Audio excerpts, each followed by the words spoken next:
Namaste, everyone. My name is Pooja Kamatsabnis, and I welcome you on behalf of the ISCE network. Today, we have with us a very, very special person. Her name is Shraddha Agarwal, who is the owner of NSI Accounting and Financial Services. And we are hosting this particular session because it's the tax season, and a lot of our viewers have had questions around taxes. There were quite a few myths that needed to be addressed. So we thought, why not get an expert to address all these questions and give you lots and lots of clarity, give you lots and lots of information around, how do you access a resource in case you're getting stuck somewhere with your taxes. So Shraddha, hello, how are you? I'm good, thank you, Pooja. How are you? I'm good too. So are you ready to address the bombarding of questions that's going to come your way now? Sure. I come across them every day, so I know what you're gonna ask me. So let's get started. Let's get started. Let's dive into it. Okay. So, what we're going to do is we're going to start with a few myths that some of our viewers had, and we'd really, really appreciate if you can clarify those. So, let's start with the first one. The first is I never pay tax. I always claim refund. So, how are you going to address that? A lot of people have this myth that they always get refund. See, refunds can be claimed or can be refunds are a part of a lot of different kind of credits which are applied to your tax return, and your situation changes every year with every job and with every change which is happening in your family. So some people, when they come to us, when they are new immigrants, when they are students, they have a myth that, oh, first year mein to will get so much refund. But that's not how it works. It all depends on how much time you have spent in Canada, how much you have worked, how much tax you have paid. And for some other people, the year they get married, they get higher refund if the spouse is not working. Right. For some other people, if they have a child in that particular year, they might get more refund. For some other person, if they have medical expenses or RRSP contributions or tuition credits to claim, they might have a refund. But it's not necessary that you will always get a refund, and you always pay tax. Even if you look at your T4 slip, box 22 is the tax which you pay out. So it's not that you have not paid taxes, and the refund is always based on this amount. Right.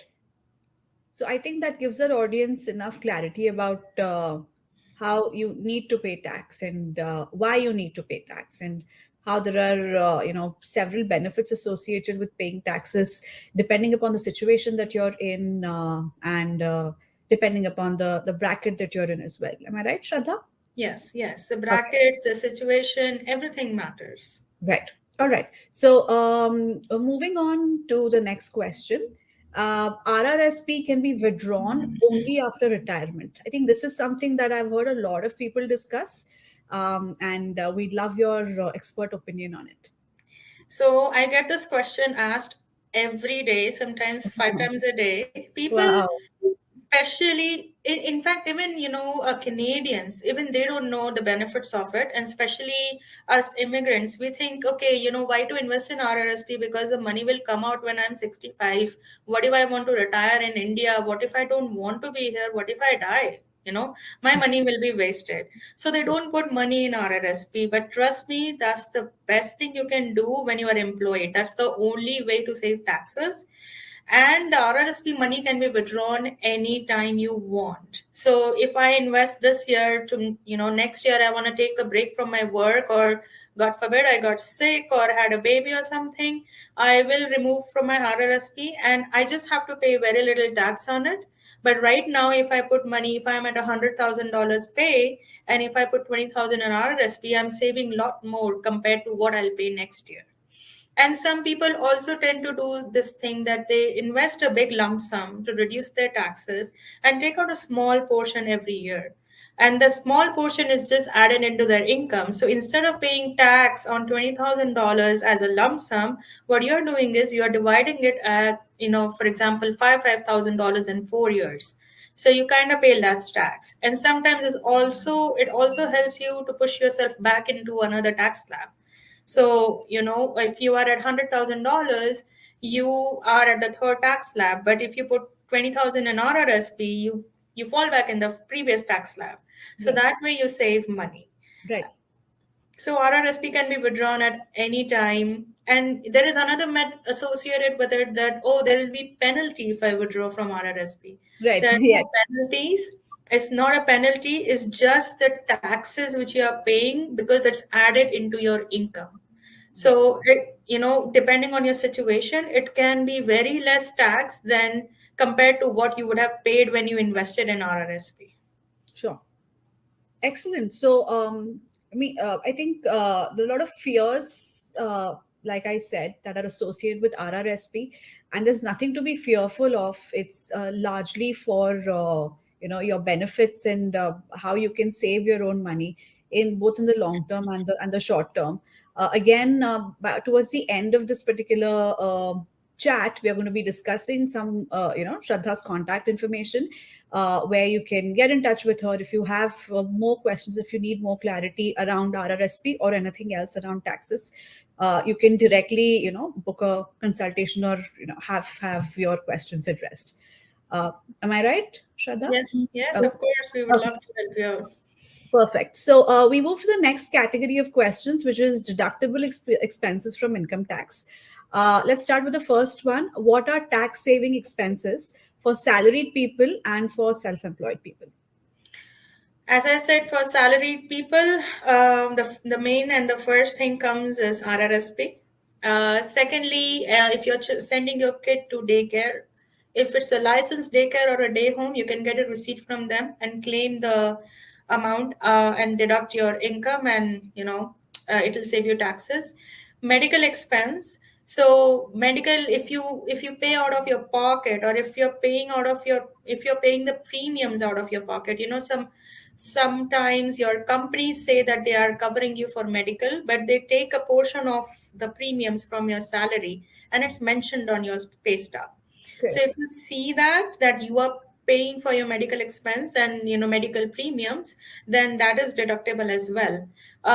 Now again, to keep in mind, there is a cap which we have to follow. So your medical expenses can be claimed only when the expenses are more than the 3% of your salary or a certain amount. So Okay. you can get in touch with us and we can definitely help you out with that. Donations are one more things. Many of us, we donate at certain places. Always get receipts for your donation, and that is claimable as well.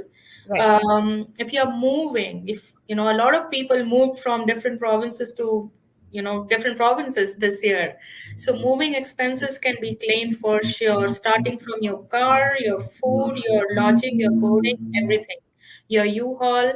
So always keep receipts and always bring your moving expenses because they can help you a lot. Due to COVID, we had this work from home expense.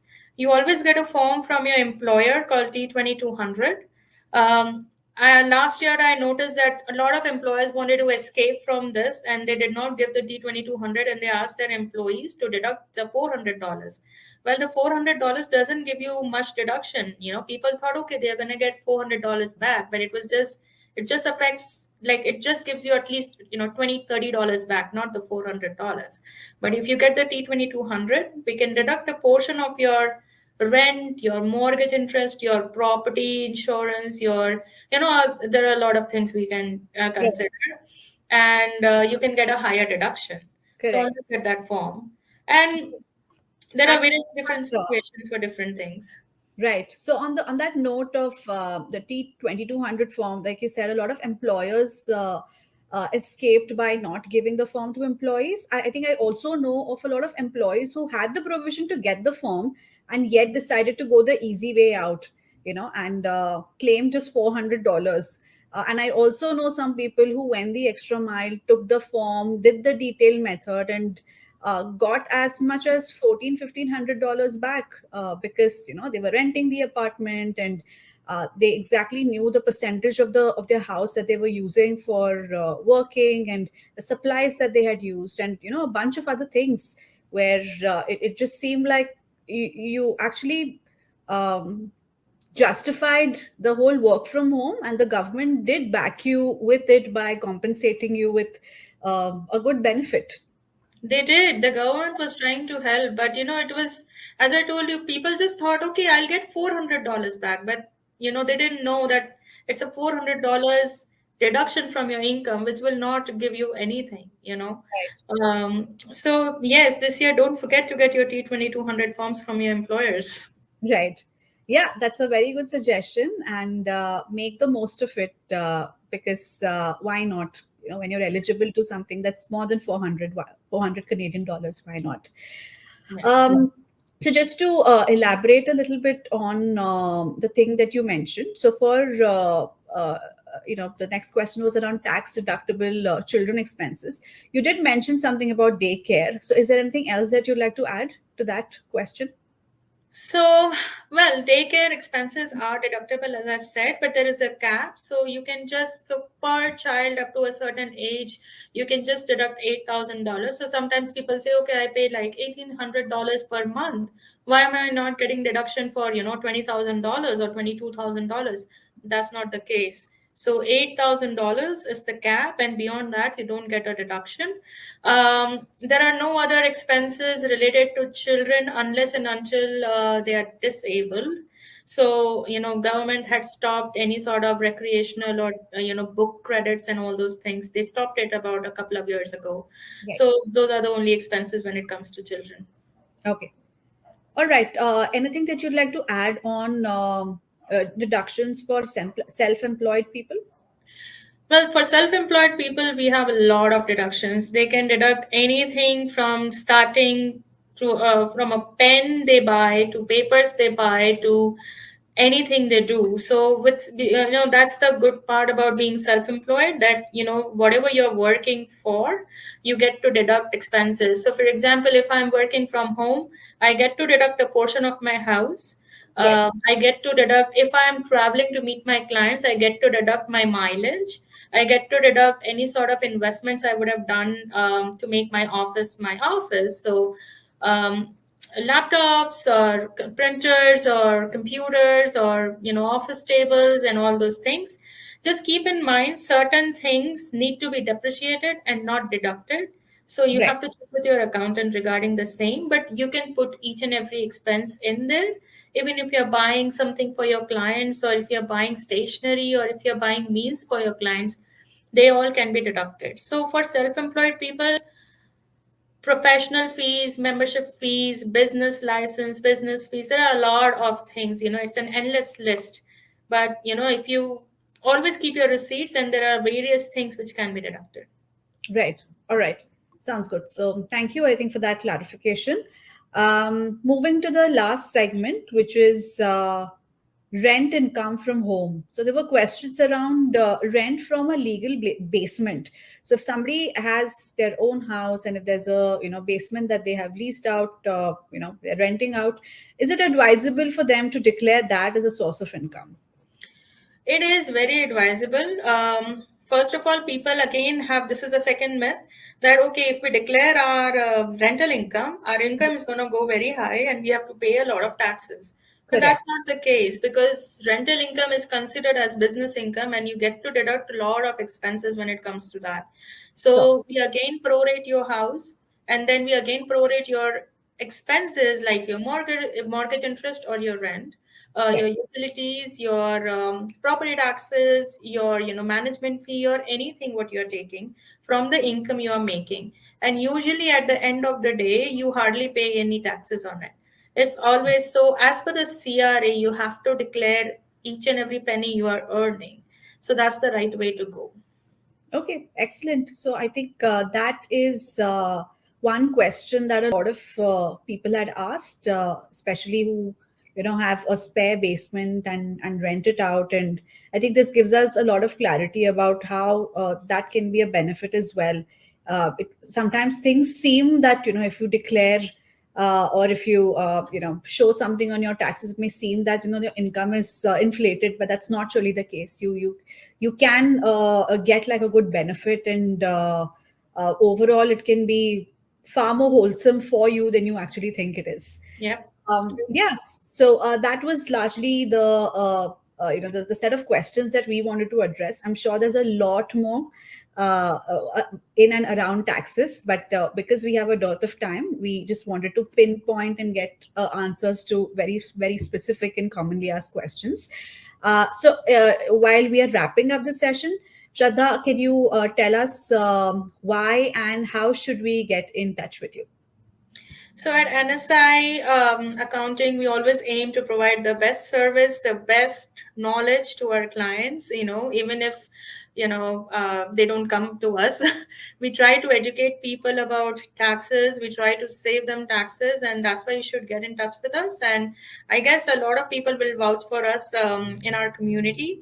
You can contact us on 403-922-5004, or feel free to shoot out an email on sagarwal@nsiaccounting.com. You can also visit our website, nsiaccounting.com, and send us a message from there. So there are various ways to get in contact with us. And, feel free to shoot your questions, and we will always be here to answer them. That's perfect. Thank you so much. And I do believe that there are a lot of people who, sometimes there are first timers, sometimes there are people that feel that, they're getting stuck and there's a lot of confusion and, they can't wrap their own heads around the myths that they have. So it's good to bank on a reliable resource such as your organization. So if you are in any of those categories who feels like reaching out and wants a credible source, get in touch with Shraddha. She's given all the contact information, and we hope that really helps you. And good luck with your taxes. Do you know the area of your house decides the school your child will go to? Do you know how to check the quality of a home? Will banks give you a mortgage? For all the answers, sign up with the Home Buyer Awareness Program and meet a school area specialist, a home quality inspector, and a financial advisor. Don't wait. Sign up with the Home Buyer Awareness Program in the link below or contact Raj Bopla at RE/MAX Central today.